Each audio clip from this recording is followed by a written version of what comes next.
இன்னைக்கு நம்ம 3 ஸ்பூன் கிச்சனில் பார்க்க போகிறது பொங்கல் ஸ்பெஷல் சக்கரை பொங்கல் எப்படி பண்ணுறேன்னு பார்க்கலாமா?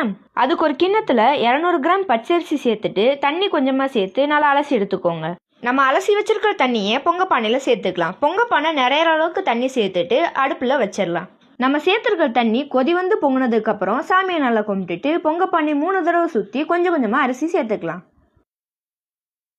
இப்போ நம்ம சேர்த்துருக்கிற தண்ணி நல்லா கொதி வந்ததுக்கப்புறம் அரிசி சேர்க்கறதுக்காக 1/4 பானை தண்ணியை வேற ஒரு கிண்ணத்தில் மாற்றிக்கலாம்.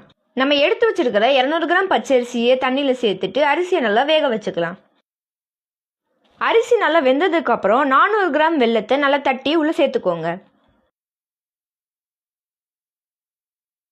வெல்லத்தை உள்ளே சேர்த்ததுக்கப்புறம் அரிசியோட நல்லா கிளறி விட்டுக்கோங்க.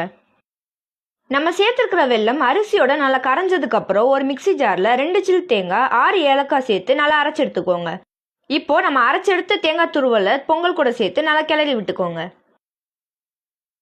பொங்கல் நல்லா கிளறி விட்டக்கப்புறம் கிறிஸ்மஸ் பழம் முந்திரி இதை ரெண்டையும் நெய்யில் நல்லா வறுத்துட்டு உள்ளே சேர்த்துக்கலாம்.